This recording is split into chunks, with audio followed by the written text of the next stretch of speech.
How's it going, everybody? It's These Hands Draw, and I'm gonna just do a study of a Rembrandt that I started a few days ago. I was doing this drawing, I wasn't like super happy with it, so I just kind of left the study. But I decided to come back to see how far I could push it. I don't usually use a blender too much when I'm doing quick studies, just because I like all the mark making. But I feel like this one needed it a bit, and I want to see how far I can go. So I might use the brush. How does that look? Brush isn't too bad, but actually the marks of the blender is actually kind of nice. I'm gonna just start off blending in all the lights, and then I'll go into the darks. I'm still gonna think about the direction that I'm putting the marks of the blender with. Um, just going with the form, like the overall form. Like this is the front plane of the head, which is a square, kind of like a rectangle, just going down straight, right? So we'll just think about that, and keep it simple. I've lost, like, I'm gonna lose a lot of my drawing doing this, but it's good. Like, I always find when I'm drawing or painting, like I nearly want to lose what I initially did. There's still like a remnant of that's what's there, but it gives me the opportunity to draw again and maybe improve in what I did last time. That I have more guidance from, I suppose, my past self who just did a drawing, right?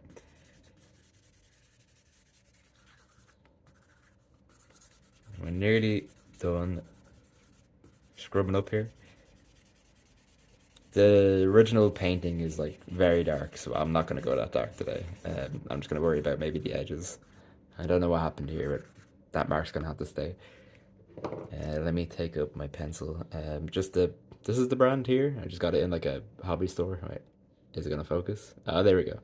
I think it's just a 2B, but I find them very soft for a 2B. Like I nearly don't need to go up and grade too much when I'm using them.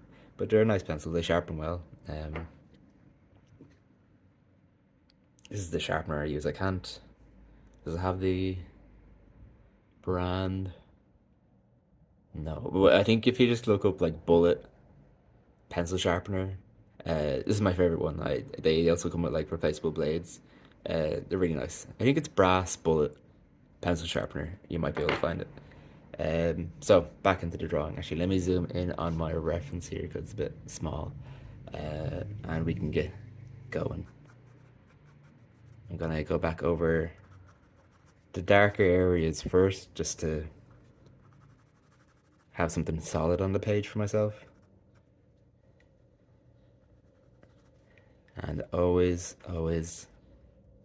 just trying to remember, or not remember, just trying to respect which ways I should place my marks, and trying to keep my values consistent as I draw too.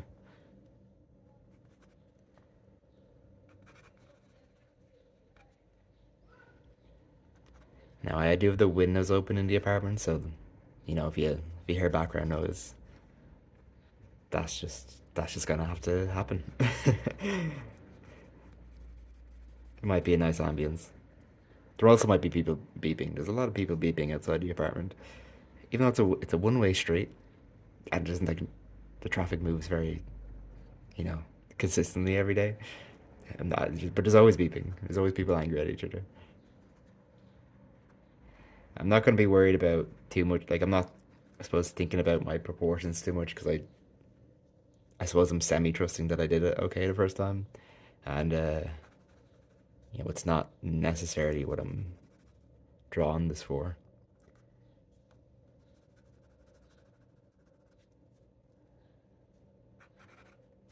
And where are we losing here? I love Rembrandt's paintings in general. Now I'm never going to be able to replace the effect of how Rembrandt paints in like pencil and charcoal and stuff. Like the a lot of times it's like the thickness of his paint that really brings his paintings forward, right? If you ever get the chance to see his stuff in real life, I very much recommend it. It's really beautiful. But anyway, we're just really focused on values and edges with the pencil and just seeing what we can learn. You know, like it is good to go into every to try go into every drawing you do or study you do saying this is what I want to focus on, this is what I want to learn. But and in general, like say I come into this and I'm thinking, yeah, I'm gonna think about those edges today. I've actually, well, for me, I've been focusing on trying to learn edges better for the last little while. Um, I think that's where like a lot of the play comes in when it comes to painting and drawing. But it's also fine if you kind of just want to draw for the sake of drawing, you know? I don't think you're supposed to put that intensity on yourself all the time. And you lose the reason of why you started drawing in the first place. And it is supposed to be enjoyable, you know?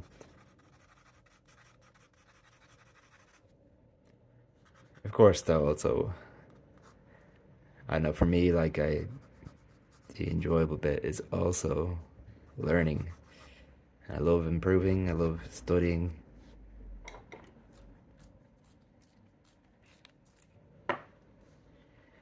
I love seeing how other people work and like how they overcame like a problem. You know, it's problem solving a lot of times. At the end of the day, you're studying life, you're trying to translate it.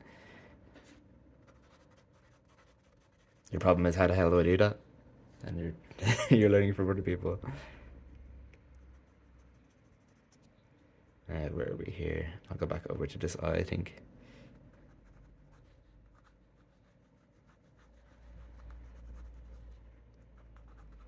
You can see even like in these areas where like you might not even see the my strokes like very clearly. I'm still trying to respect the direction I'm going in and the form that I see.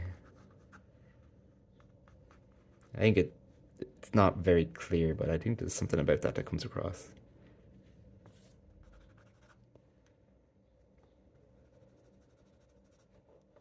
I think I drew his nose a bit wonky, but he'll live with it.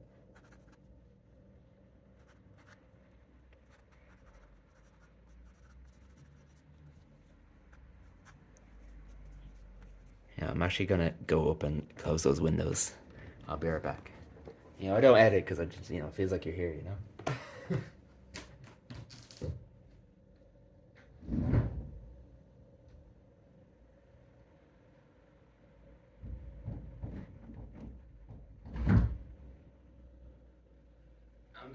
I'm coming.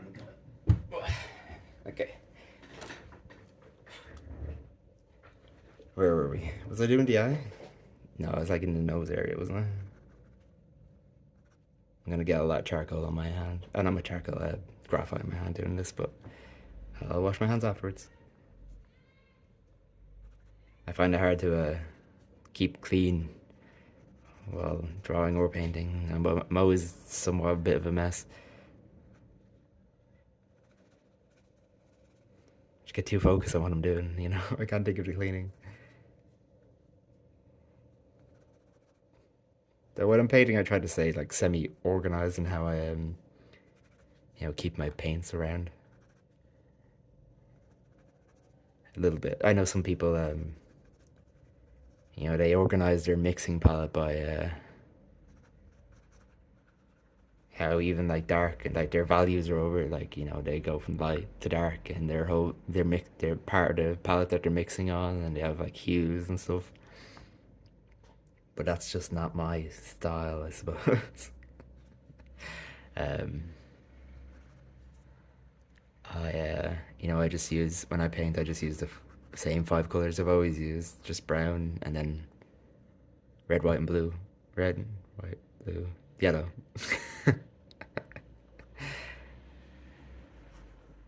And I get what I can out of that. The simpler, the better for me.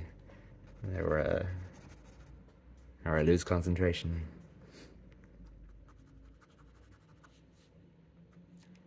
Of course, it's fun to it's good to try different colors and try stuff, but work how you like to work. I don't know where this mark came from. It's not moving. I don't want to do too much with this beard.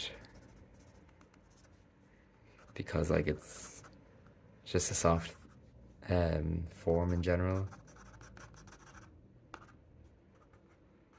I find hair easier to do when I'm painting anyway, because like you don't want to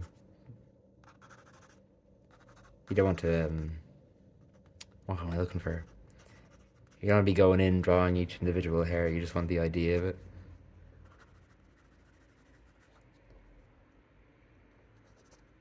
Maybe I'll just do like some outline areas to separate it from the background. And you guys can just imagine that the rest of the hair is there. We'll see. We'll see how that works.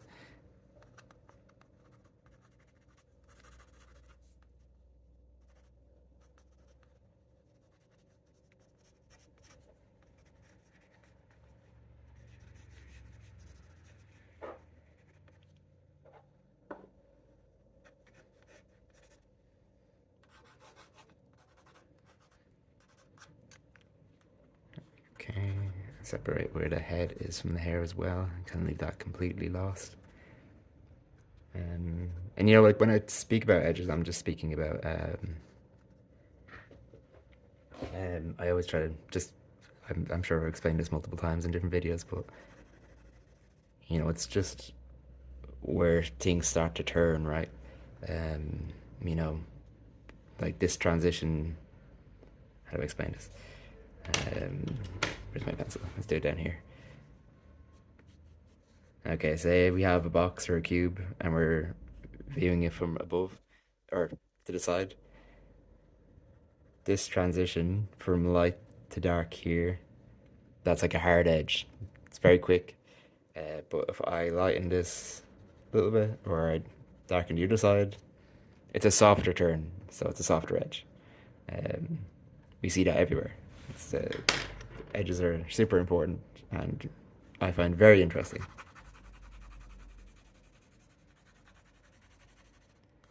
And I think it's a pretty important, imperative, you could say, for me to study that and get good at them. Okay, let me see. Sharpen my pencil one more time. Maybe two more times, who knows? And I think I've gotten all the, I suppose, darks in that what I want. Maybe I'm just gonna play around with the eraser now. See what I can do with that. Though I do need to do his he's like wearing a robe, like a cloak. I'm gonna separate that from the beard a little bit. Just for some mark making.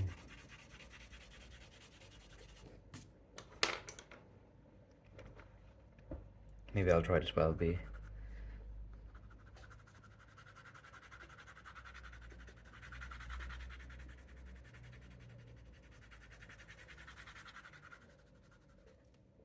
It was fun because you have to like press down so hard with the I'll bring this back on. You have to press so hard with the graphite to get some darks down that you know you end up pushing the paper fibers down and then it creates this kind of glossy effect and I'm not a big fan. Should go back to charcoal soon actually. I do love charcoal. It's been a while. Charcoal is nice and matte. Where's my eraser? That's what I said I was gonna do. I wonder if you guys can actually see how. Maybe this is too light.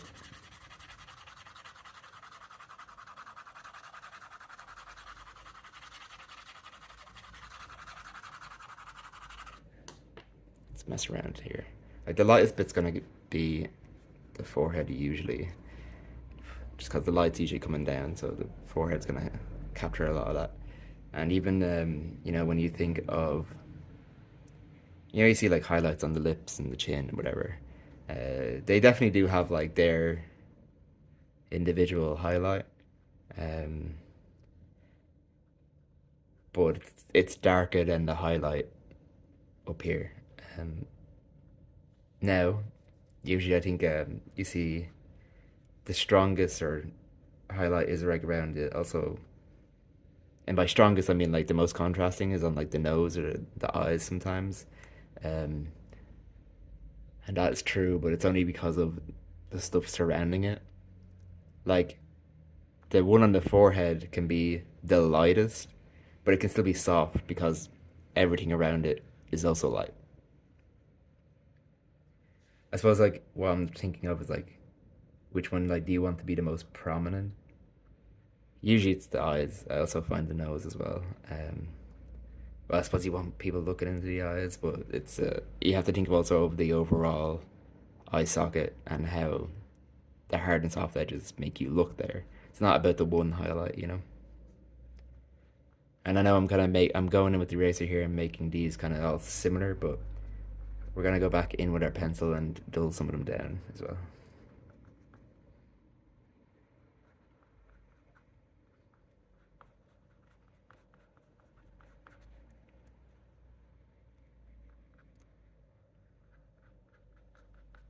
I love the marks you can get with a putty eraser because you can just make it whatever shape you want, and I kind of make it. I like making it a bit more of a just not like a distinct shape where I'm like trying to make it like a sharp point. I kind of just make it ambiguous, I suppose is the word I'm looking for. And then the marks that come out, I'm not really exactly sure what they're going to be, so I have to work with them.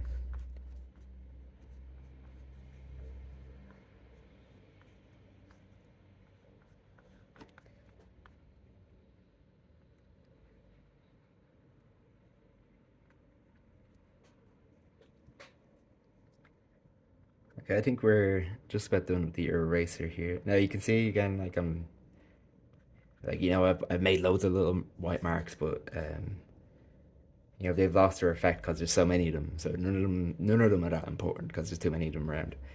But we can bring that back with the pencil. I just want to darken the areas that I don't want too much focus on. They're still lighter than they were last time, right?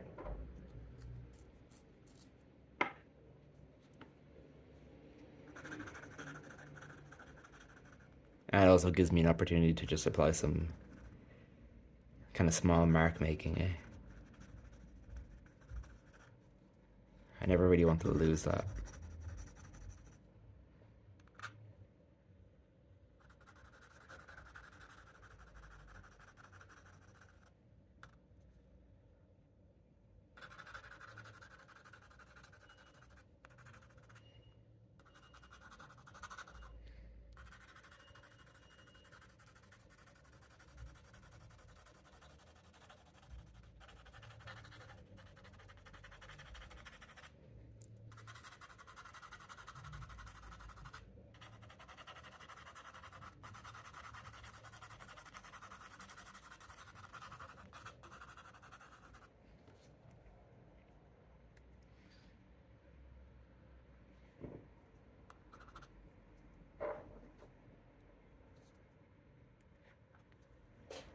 Okay, where are we here? I don't think there's too much more I want to do with this now. I kind of like how it is or how far I've gone with it. Let me see. I'm gonna stand up and give it a look.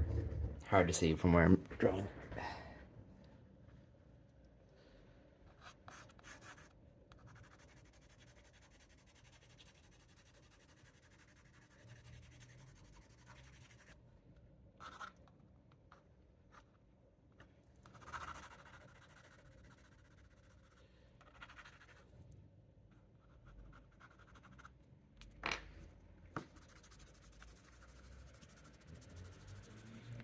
Go back in with the blender and see what I can do too. Can help me lose some edges.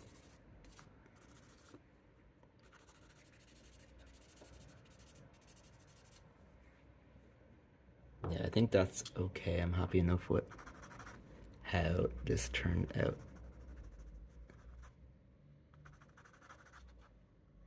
But I can't seem to put the pencil down.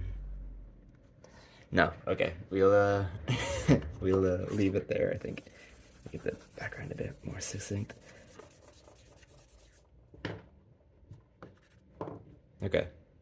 For reals. It's over. Thank you very much, guys, and I'll see you in the next video.